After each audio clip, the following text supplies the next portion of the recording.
saludo a quienes participan de la Cátedra Marcelo Quiroga Santa Cruz. Vamos a hacer una pequeña presentación acerca de lo que estamos viviendo actualmente, no solamente en el contexto de la pandemia, sino fundamentalmente lo que está ocurriendo con el avance de la frontera agrícola y las consecuencias que ésta tiene en el desmonte, el chaqueo y todo lo que significa la ampliación de la frontera agrícola que está actualmente quemando, si vale el término, grandes extensiones de la Chiquitania y el Pantanal boliviano. Con este tema que es muy preocupante para todos, yo quisiera hacer una presentación de lo que es el contexto en el que actualmente estamos viviendo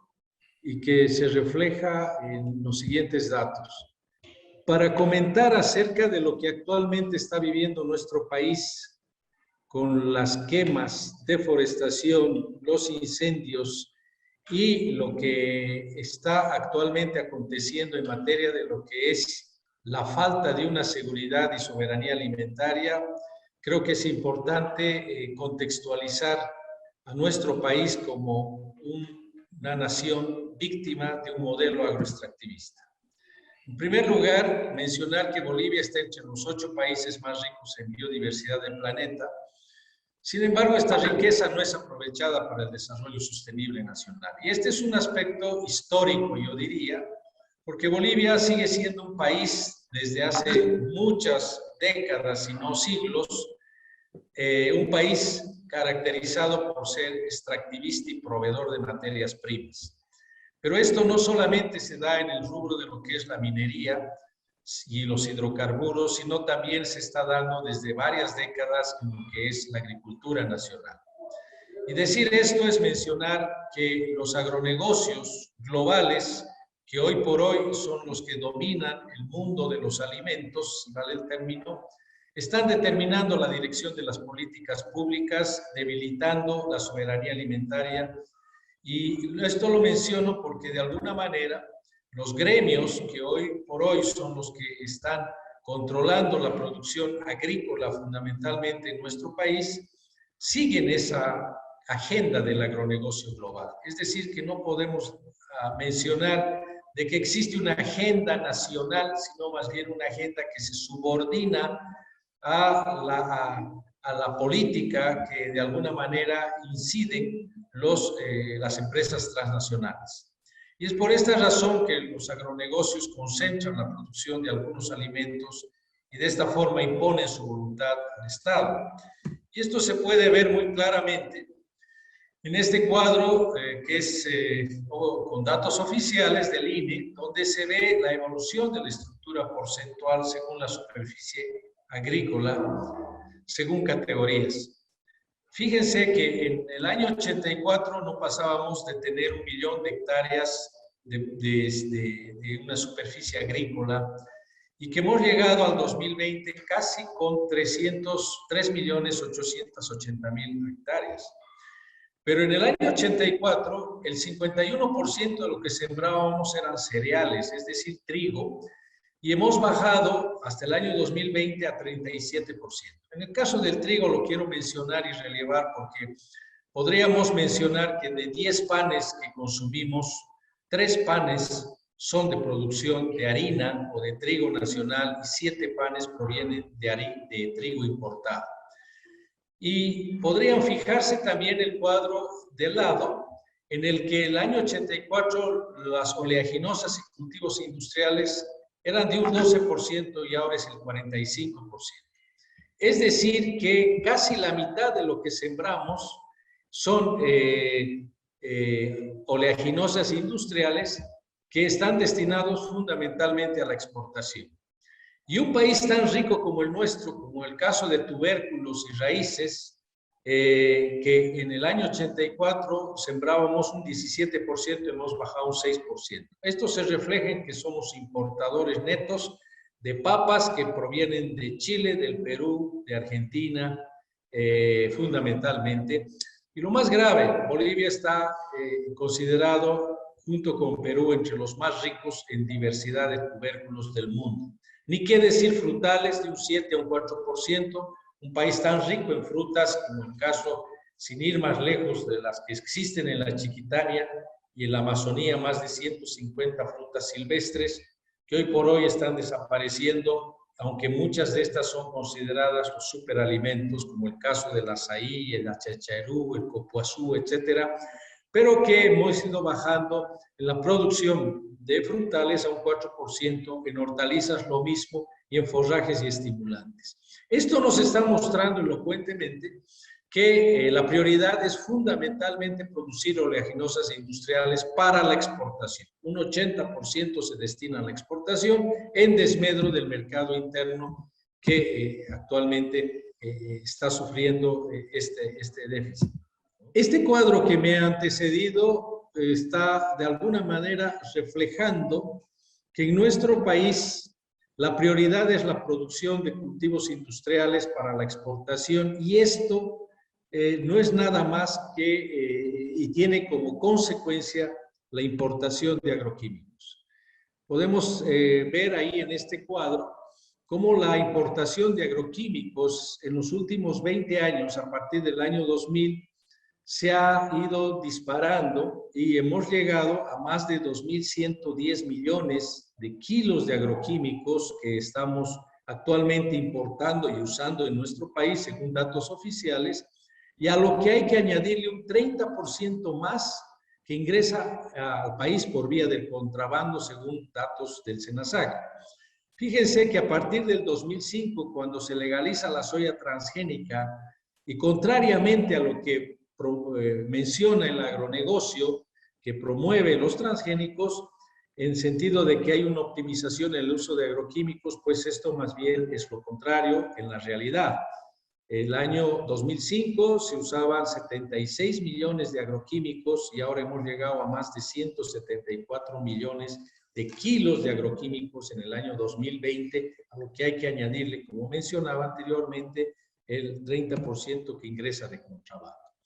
¿Y cómo se expresa esto? En realidad, como podemos ver, el uso de fertilizantes se incrementó en un 487%, herbicidas que están muy asociados al uso de transgénicos, especialmente de la soya transgénica, es de un 427%, ni qué decir en el caso de insecticidas de 2 a 9 millones de kilos y litros, y fungicidas de la misma manera, de menos del 1%, de menos de 1 millón a 7 millones de litros y kilos de fungicidas que se están usando en nuestro país actualmente. Si nosotros hiciéramos un prorrateo de cuánto es lo que significa el uso de agroquímicos por per cápita, obviamente estamos cerca de 20 kilos y litros per cápita en función de la población boliviana.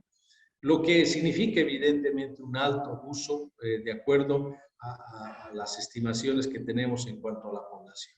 Pero ¿cuál es la relación de agroquímicos con la producción y la superficie cultivada? Fíjense que en el año 2000 se usaban 16 kilos de agroquímicos por hectárea y ahora usamos 45 kilos de agroquímicos por hectárea, un incremento del 178%, y que si vemos en cuánto significa por tonelada cosechada de agroquímicos que está estimado, son de 3.8 en el año 2000 y hemos llegado a 8.6 kilos de agroquímicos por tonelada de alimento cosechado, un incremento del 126%. ¿Cómo se refleja eso en el caso del incremento de la productividad, en el rendimiento, mejor dicho? Y en el año 2000 teníamos 4.9 toneladas por hectárea y ahora son 5.7 toneladas por hectárea. Es decir, un incremento del 16% que no justifica el alto uso de agroquímicos por hectárea, ni por alimento, ni por tonelada de alimento cosechado. Esto nos está mostrando que nuestra agricultura está prácticamente en una fase de desastre, ni siquiera de crisis. Entonces, con este panorama, Bolivia se ha convertido en un país que está importando alimentos y por tanto este es un problema crónico. Si vemos estos datos del 2000, en cuanto se refiere al valor en millones de dólares en cuanto a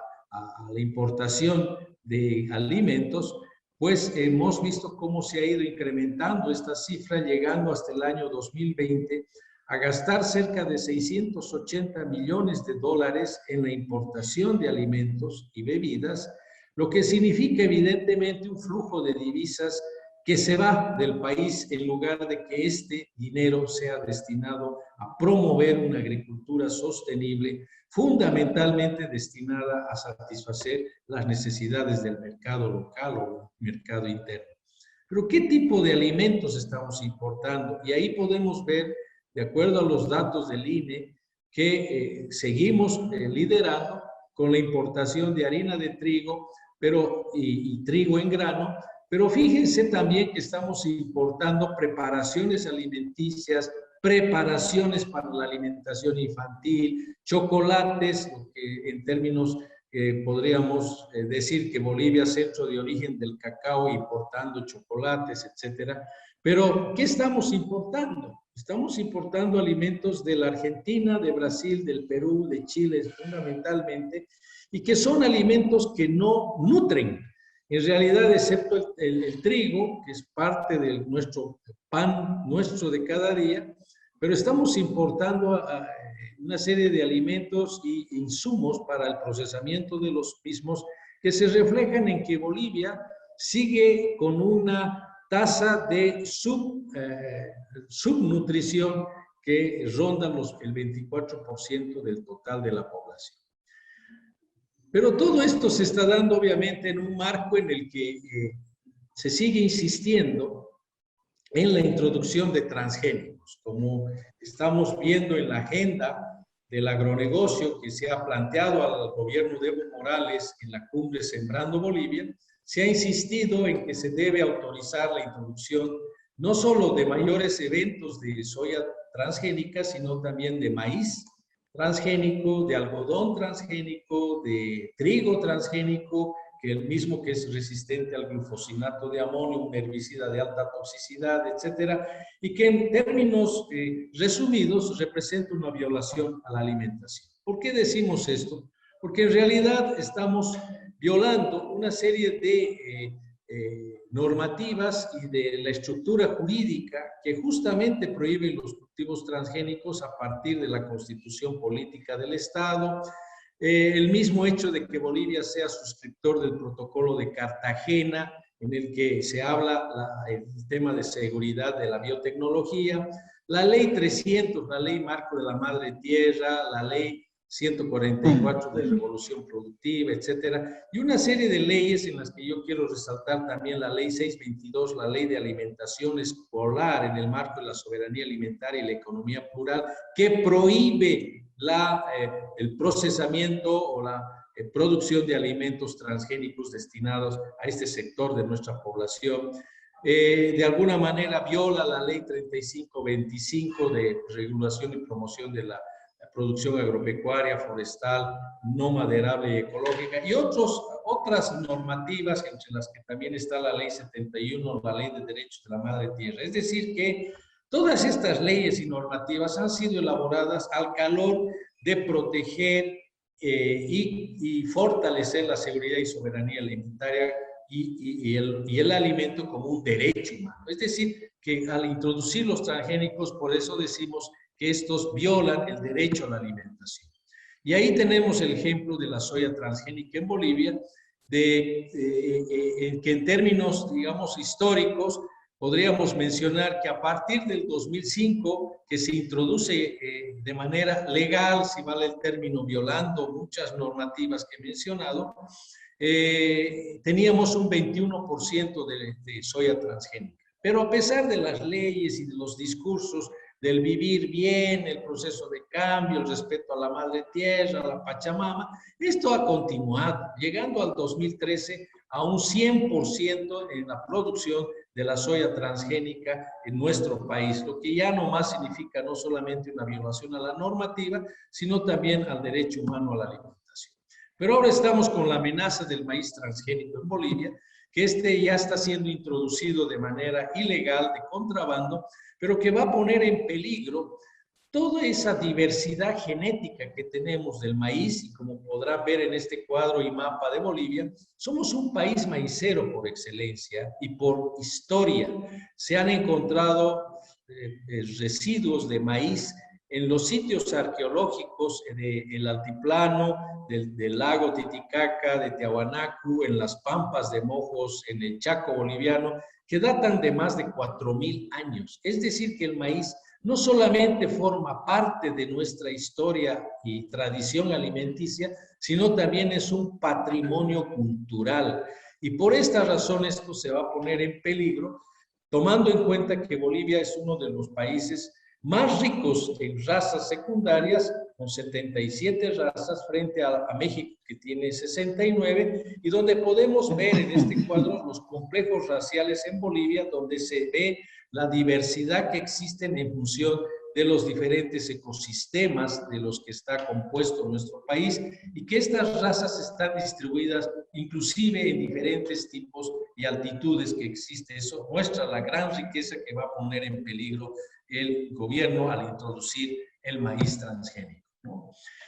Pero no solo es eso, sino que por lo que yo mencionaba anteriormente, en lo que se refiere a la insostenibilidad y un modelo de agricultura que ya está en una fase de desastre, el agroextractivismo, que prácticamente es el que domina Bolivia con el 45% del área sembrada, está impulsando la deforestación y quema de bosques en ese afán de buscar su propia sostenibilidad a costa de nuestros recursos naturales. Y ahí tenemos un cuadro sobre la deforestación anual que viene desde el año 75 al 2020,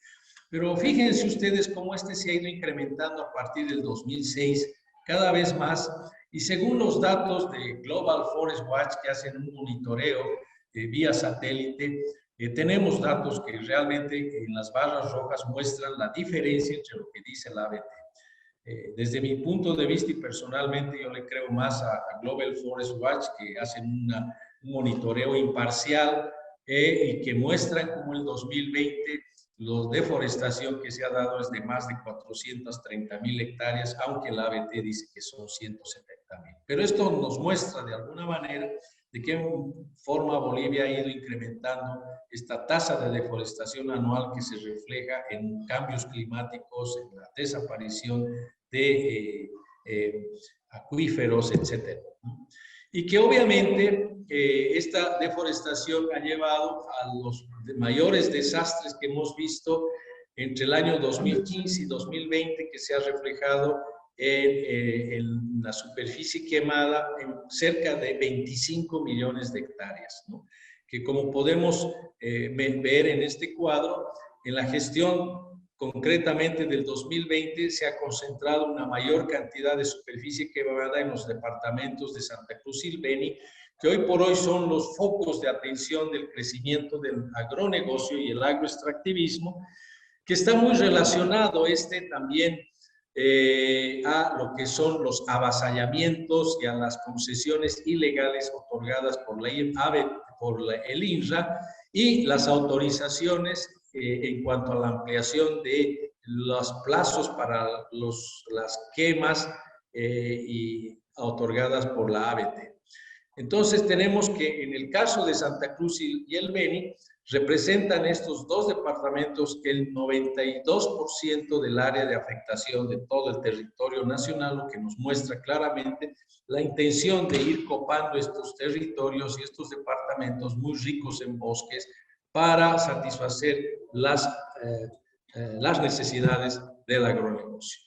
Y este otro cuadro debería preocuparnos mucho, porque obviamente nos está mostrando, en el caso de la actual gestión, los focos de calor desde enero a agosto del presente año, y que llegan a más de 80.000 focos de calor, donde tenemos que Santa Cruz está liderando estos, y en el caso de los municipios tenemos que San Ignacio de Velasco está liderando. Qué casualidad que San Ignacio de Velasco hoy por hoy es uno de los municipios en los que se está dando una mayor deforestación para habilitar esas tierras fundamentalmente para la producción de soya transgénica, la misma que va a ser exportada vía San Matías hacia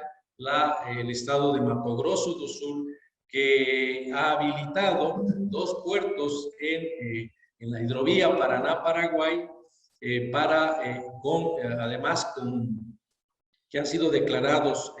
zonas libres, zonas francas de impuestos para recepcionar la soya que venga de Bolivia y que forma parte de la geopolítica del Brasil de introducirse 300 kilómetros en territorio nacional, en territorio boliviano, para habilitar vía sus empresas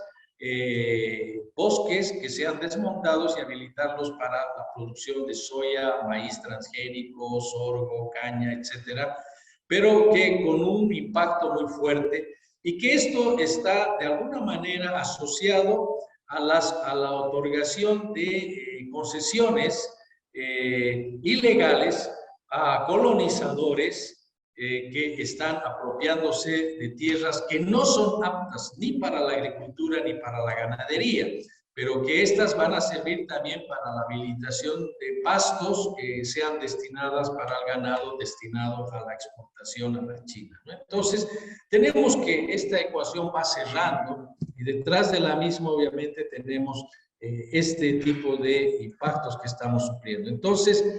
como mencionaba, y para ir terminando, obviamente vemos como en el caso de Bolivia, el agronegocio está muy relacionado a afectación de la seguridad y soberanía alimentaria, que no hemos resuelto ese problema desde ningún punto de vista, y contrariamente estamos destruyendo amplias áreas de bosque para satisfacer a un sector que no aporta absolutamente nada en este ámbito. Es un placer volver a estar con la cátedra Marcelo Quiroga Santa Cruz y desde luego compartir en esta oportunidad con una persona tan comprometida, con un investigador y con alguien que abre brecha en varias áreas, como es Miguel Ángel Crespo. Todo lo que él nos ha dicho permite comprender cuál era su propósito en un inicio, una situación general que he de tratar de complementar en algunos aspectos para que se entienda por qué y cómo la frontera agrícola intenta y logra abrirse paso y ensancharse. Creo que hay que vincular esto de una vez por todas con una cuestión fundamental. Lo que se está ensanchando junto con la frontera agrícola es el mercado de tierras. Y este mercado de tierras, de acuerdo a gráficos que hemos visto desde el punto de vista de incendios, por ejemplo, desde el punto de vista de soya y otras oleaginosas sembradas, o también el avance de ganadería,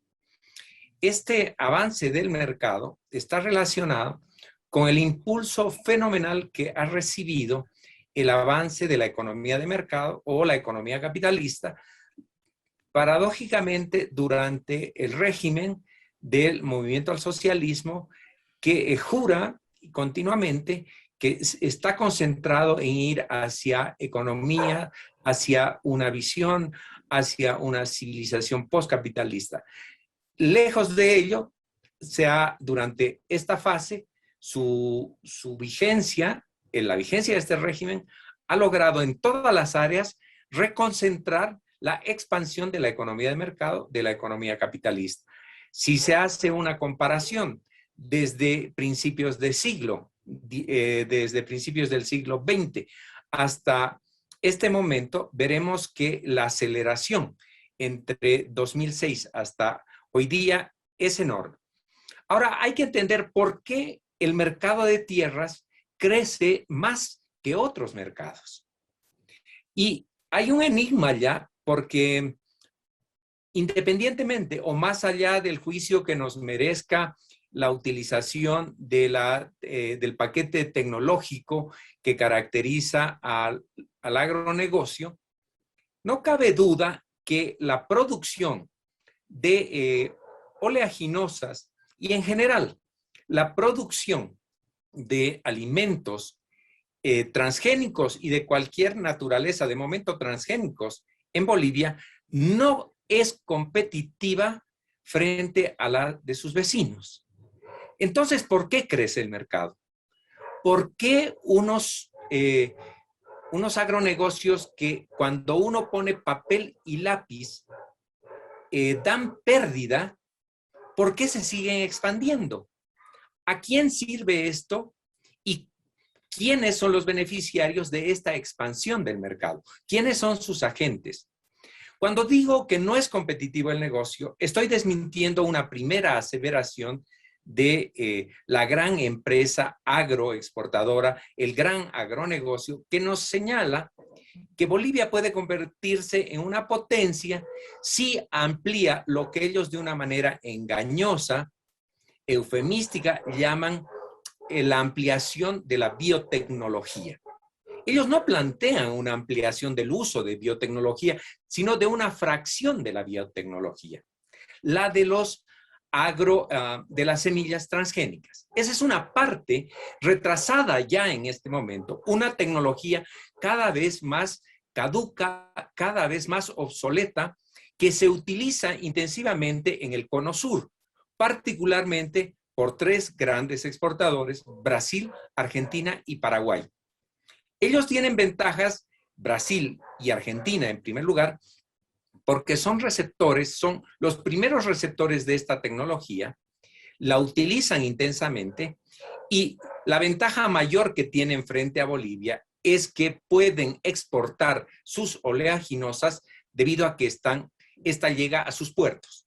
La producción boliviana tiene que atravesar fronteras y tiene que trasladarse por más de 1000 kilómetros, dependiendo del punto por el que va a salir, y ello le significa a la oleaginosa y otros productos bolivianos una desventaja frente a su competencia. Entonces, en realidad, resultaría que a mayor producción, a mayor área sembrada por los agronegociantes bolivianos, perderían más. ¿Por qué no están perdiendo? Porque en realidad, y esto merece una investigación detallada, hay indicios suficientes para suponer que una parte cada vez mayor, cada año mayor de la soya que producimos, termina en el mercado no como soya boliviana, sino como soya brasileña y argentina. Son grandes productores de estos países que les interesa sembrar en Bolivia, y como existen limitaciones constitucionales, limitaciones legales para hacerlo, entonces recurren a una complicidad con productores nacionales, con gente del agronegocio boliviano, que se presta a ampliar la frontera no para su propio uso, sino para el uso de extranjeros. Bien para vender esta tierra, bien para alquilarla. Y allá funciona una ecuación sociológica en la base de este negocio inmobiliario que corresponde a una alianza, por un lado, de la base social electoral del MAS en Santa Cruz, particularmente, que son campesinos colonizadores, sus hijos y nietos, que se han metido a fondo en esta producción de oleaginosas, pero además que importando, trayendo de otros departamentos a su familia, va avanzando sobre tierras fiscales, sobre parques naturales, sobre reservas naturales, parques nacionales y territorios indígenas, para poner esta tierra en el gran negocio inmobiliario, el tráfico de tierras que se hace con la producción extranjera. Entonces suele haber una asociación donde los pequeños ingresan a los predios. En alianza puede ser con, por ejemplo, los menonitas que ponen su maquinaria y avanzan de este modo, y luego la tierra arrasada entra al mercado. Un ejemplo fue una investigación el anteaño pasado, donde se vio que, por ejemplo, el bosque seco chiquitano, que es totalmente no apto ni para agricultura ni para ganadería, se comercializaba a $300 la hectárea, ilegalmente, porque todo este bosque está protegido. pero cuando se quemó, se vendía a 2.200 y a 2.400 dólares la hectárea. Entonces el negocio funciona. Ingresan algunos pequeños que le dan una fisonomía de familias pobres. Estas tierras luego suben de precio y tienden a ser comercializadas en el mercado internacional gracias a conexiones entre los colonizadores y sus archienemigos políticos, la gente de la llamada oligarquía cruceña, que ha sido señalada múltiples veces por el MAS como su ultraenemiga, pero en los hechos es su socio. Esto está fomentando que el negocio inmobiliario, que subsidia nuestra producción no competitiva de alimentos transgénicos, esté ampliando irracionalmente la frontera. Para darles una noción, una comparación, se ha señalado aquí que estamos cerca a las 4 millones de hectáreas que se utilizan para cultivos y ganadería. Y el total de exportaciones de los dos rubros nunca pasa de 1.000 millones de dólares. Holanda, país europeo, dedica la cuarta parte, menos de la cuarta parte, 900.000 hectáreas a su producción agropecuaria. Pero exporta 80.000 millones de dólares y tiene restricciones enormes, completas, en materia de transgénicos. Eso nos está señalando que esta ruta por la que estamos terminando en este momento en Santa Cruz y Beni, pero cada vez con mayor agresividad en otros departamentos. Es el caso de nuestro parque en Madidi, la joya mundial que tenemos, que está siendo invadida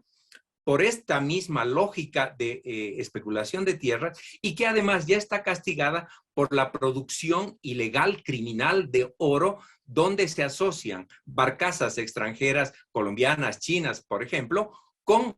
cooperativistas bolivianos que han exportado, fíjense ustedes, 2.000 millones de dólares el año 2019. Esto nos los ha hecho conocer justamente la cátedra. Y en 2019, esos 2.000 millones de dólares solo han tributado 50 millones de dólares. Entonces hay cada vez más, como en otros países, una asociación del tráfico ilegal de tierras, del tráfico ilegal de minerales, de la liquidación de biodiversidad en un negocio espantoso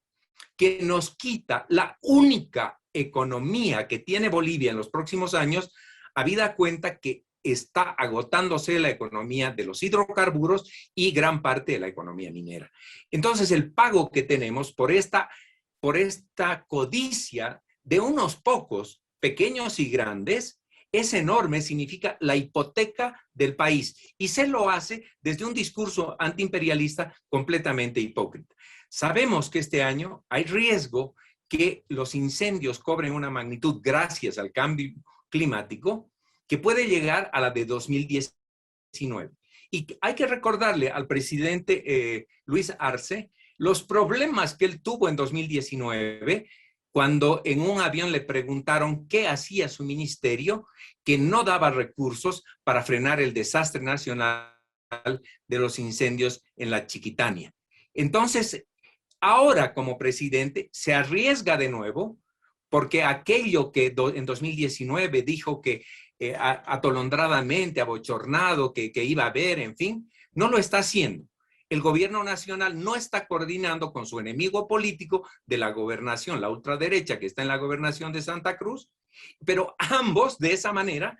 resultan otra vez cómplices económicos de permitir que avance el negocio, que avance el tráfico de tierras. Y yo resumo de esta manera: negocio inmobiliario, tráfico de tierras como el gran tráfico de los últimos 15 años y el que está hipotecando nuestro futuro. Estoy de acuerdo con lo que dice Roger y complementar que evidentemente el problema de que Bolivia sea un país dependiente fundamentalmente de las exportaciones, en este caso de cultivos extensivos, como es el caso de soya transgénica a otros países y poniendo en riesgo su propia soberanía, también hay que tomar en cuenta que ahora estamos amenazados con la introducción del trigo transgénico, que según los gremios mencionan que este es un trigo que está siendo promocionado porque es resistente a la sequía. Nada más falso,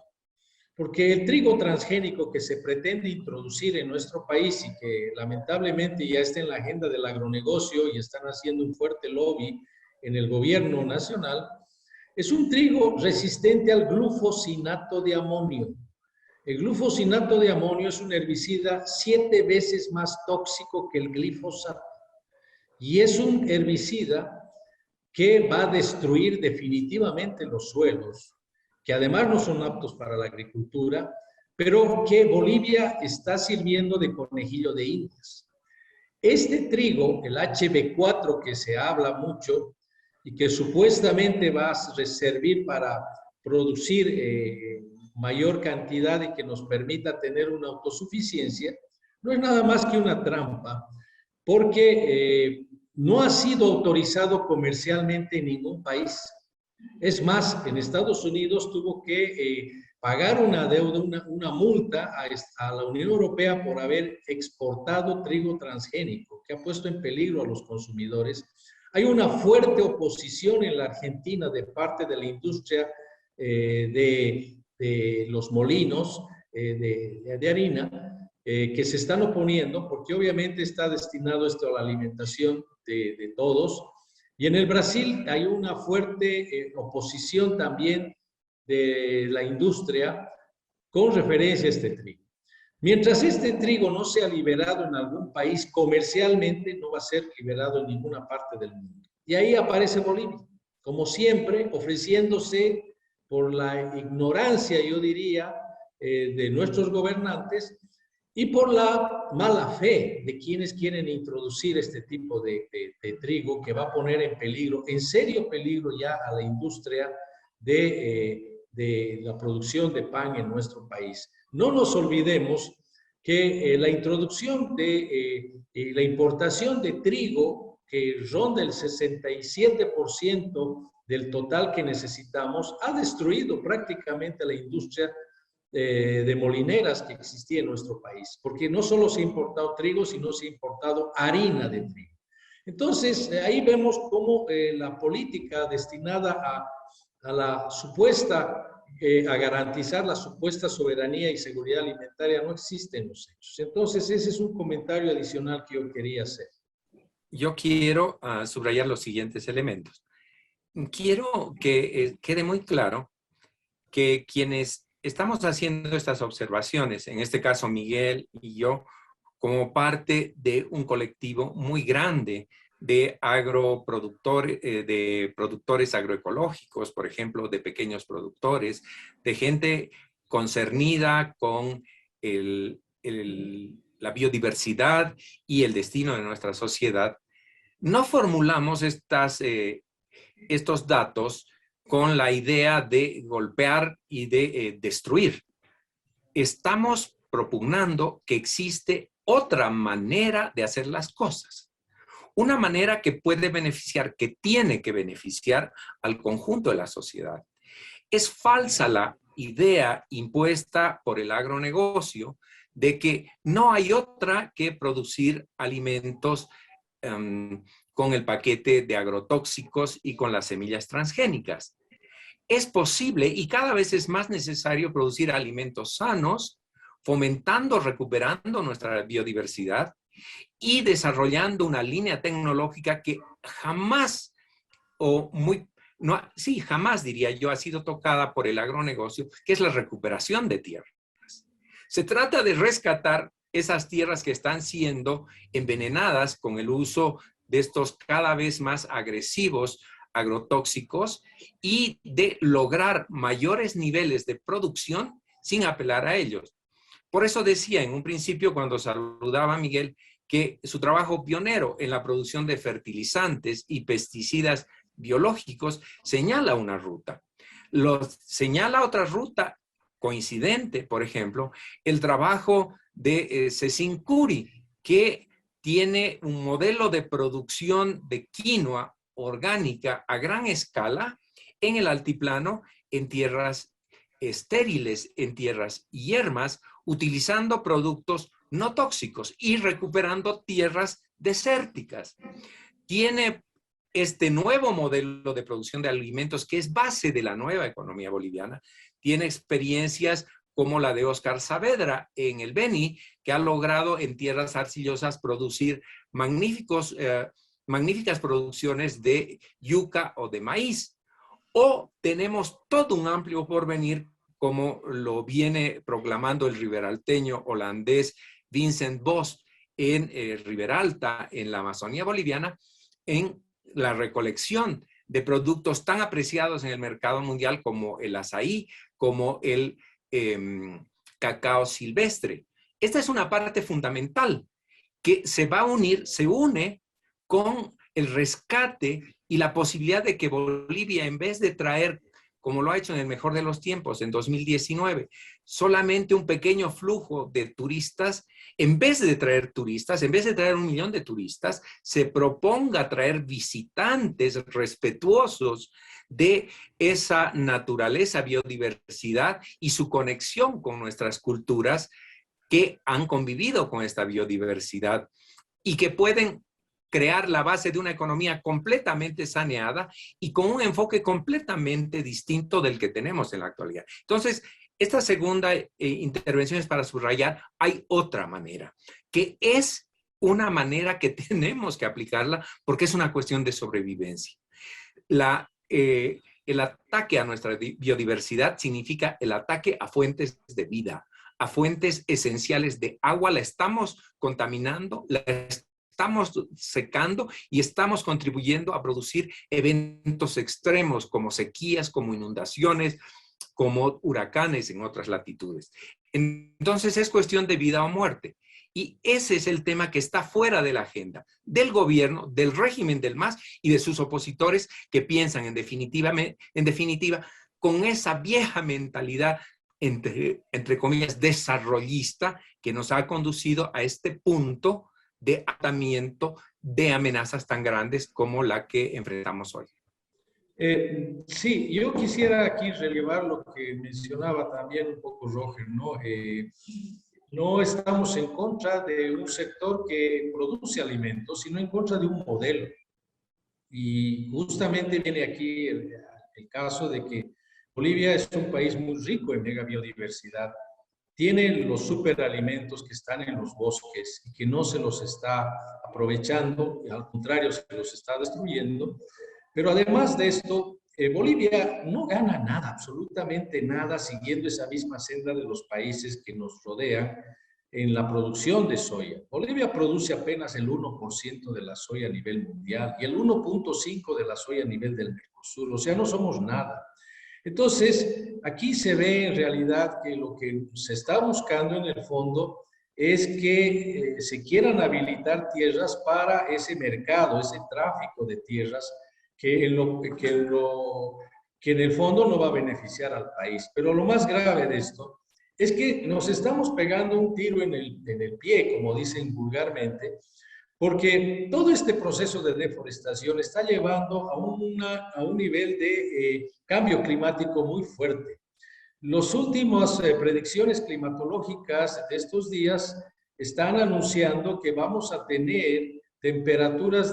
llegando a 40 grados en la región de la Chiquitania, del norte integrado y del Chaco. Y vamos a tener, además, un proceso de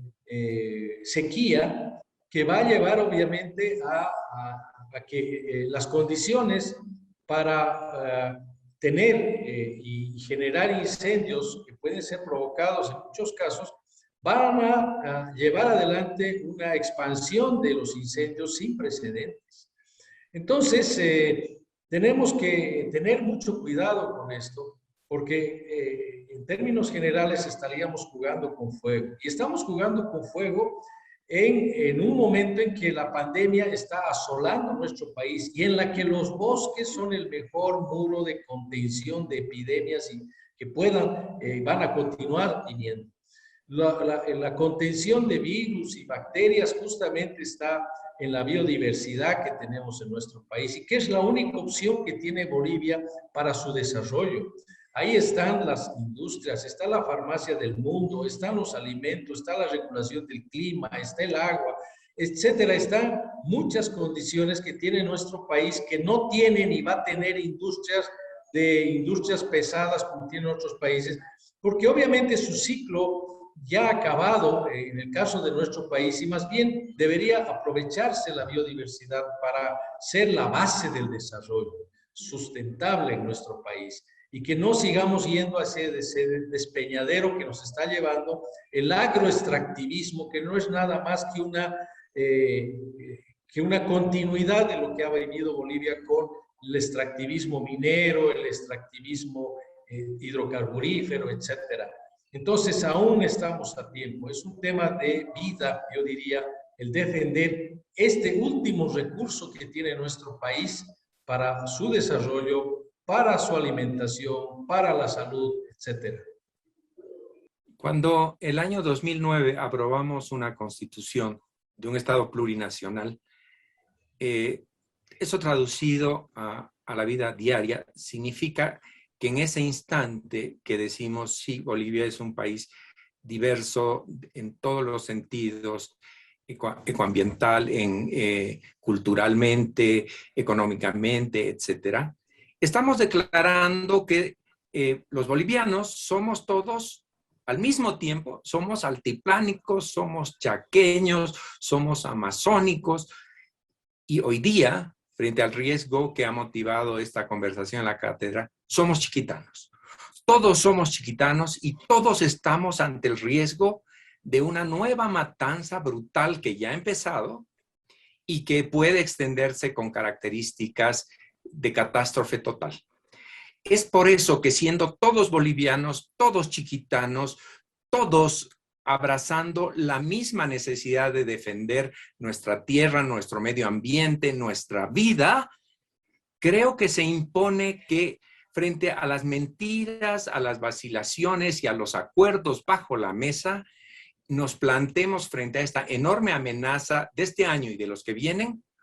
una pausa ecológica de por lo menos 30 años. Esto significa no más deforestación, no más ampliación de la frontera agrícola, no más tráfico de tierras, no más negocios corruptos en esta materia bajo la mesa, transparencia y que las instituciones como la ABT, el INRA, etcétera, cumplan su papel. El programa que hemos señalado aquí para una nueva producción que no sea esta del desarrollismo, seguimos haciendo lo que nos dijo el señor norteamericano, el asesor norteamericano Bohan en los años 40. Marcha hacia el oriente, hidrocarburos y minería. El mismo programa, desde la época de las peores dictaduras a los regímenes que se llaman de izquierda, pero operan con la mano, con el pie, con el cuello, con todo hacia la derecha,